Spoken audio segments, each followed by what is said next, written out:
Bismillahirrahmanirrahim. Assalamualaikum warahmatullahi wabarakatuh. Senang sekali, alhamdulillah teman-teman, kita bisa bertegur sapa kembali di channel Pristian Surono Putro.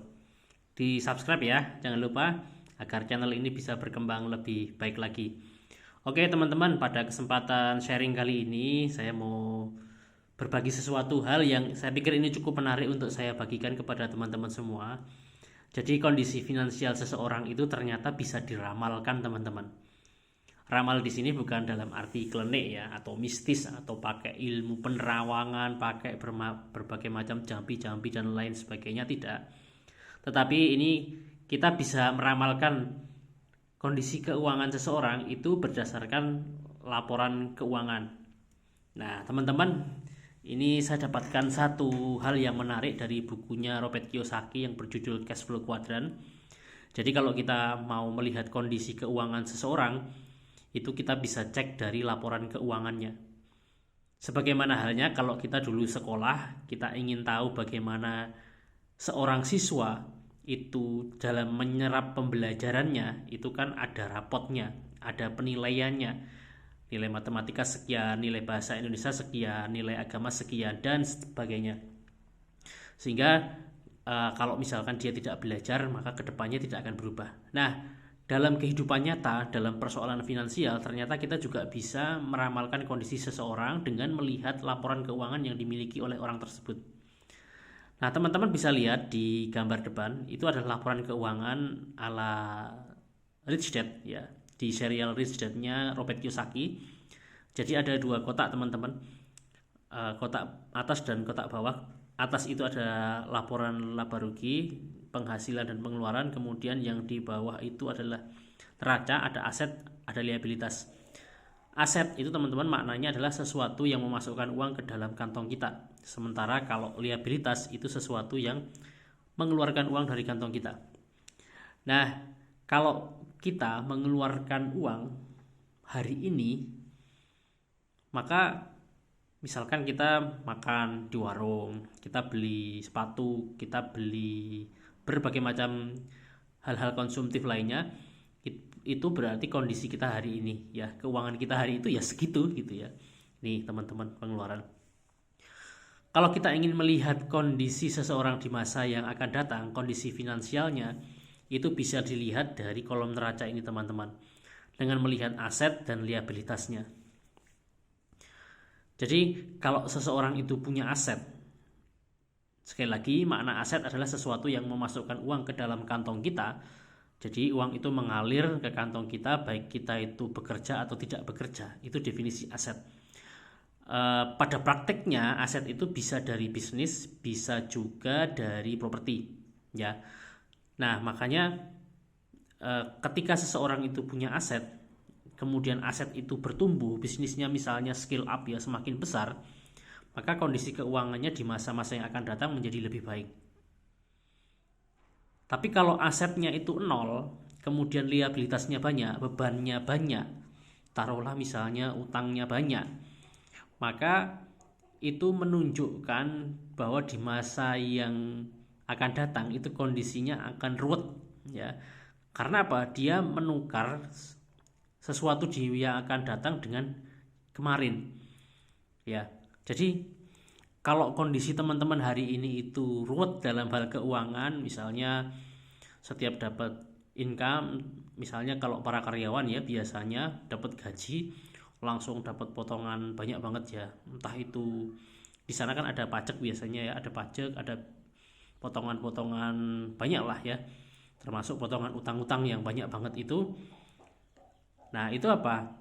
Kalau hari ini kondisinya berarti kemarin itu teman-teman menciptakan liabilitas, menciptakan pengeluaran, jadi mengorbankan sesuatu untuk di masa yang akan datang. Nah sesuatu itu adalah liabilitas teman-teman. Nah di sini dituliskan ya, ada ya tulisan menarik ini.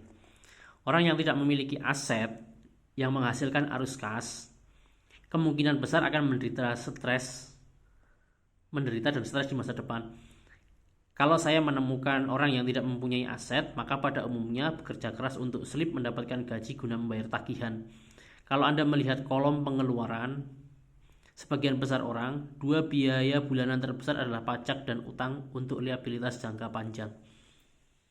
Nah, itu yang terjadi, dan saya juga mengamati ya beberapa teman-teman saya baik yang ada di kantor atau di luar kantor, di mana yang mereka itu sebenarnya dari sisi income itu kan dalam tanda kutip aman ya, karena mereka dapat gaji bulanan. Tetapi kenapa mereka kemudian setiap bulan kok murung terus ya, ruwet terus dalam hal finansial? Karena liabilitasnya itu banyak banget ya.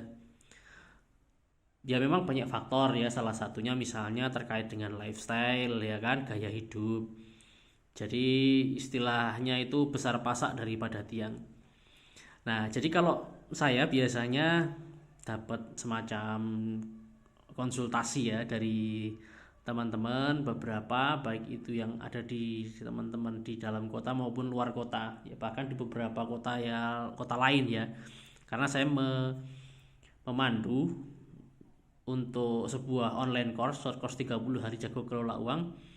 Itu saya coba akan mengamati laporan keuangannya, karena online course 30 hari jago kelola uang ini teman-teman itu saya peruntukkan untuk sharing pengalaman saya dari yang awalnya tidak mempunyai aset, jadi sumber income itu hanya satu, kemudian alhamdulillah bisa memiliki multiple income stream, jadi income-nya itu lebih dari satu, bahkan bisa menciptakan sebuah aset berupa bisnis ya, dua bisnis yang saya jalankan, yang alhamdulillah ya biidznillah dengan pertolongan Allah, dua bisnis ini kemudian bisa membiayai kehidupan dan keinginan saya.